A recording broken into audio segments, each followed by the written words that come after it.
Isang recipe na madali nating ginawa gamit ang ating sitaw at hipon. Samahan niyo ako sa ating paraan kung paano natin pinasarap ang ating gulay recipe na ito. Sarap! Mag-start tayo sa paglagay ng cooking oil.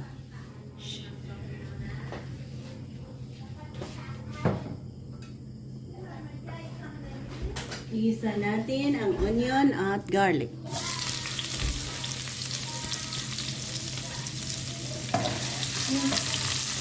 Ilagay natin ang kamatis.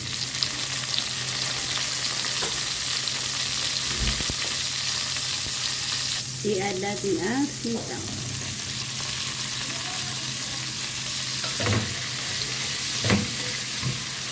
Simpleng paraan ng pagluluto ng long beans. Lagyan natin ng konting tubig. Sapat para sa pagpapalambot ng ating long beans.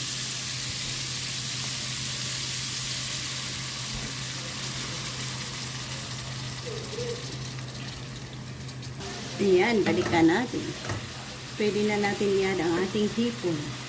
Ayan tayo konting pirasong hipon dito. Lagyan natin ng oyster sauce.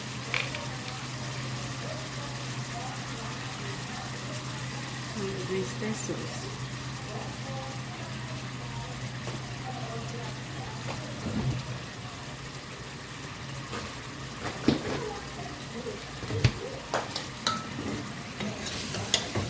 Easy lang na paraan ng pagluluto natin ng ginisang sitaw.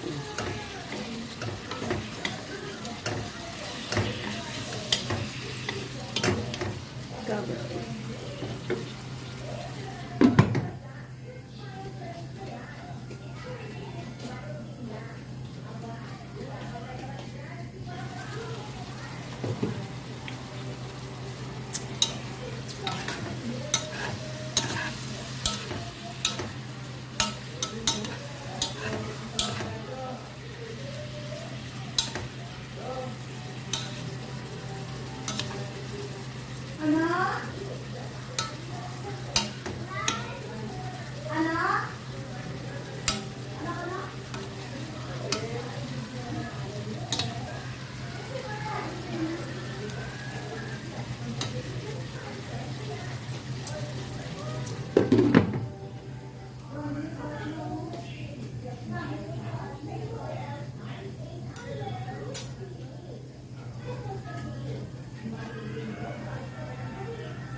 Yan, at dito na tayo mag-end.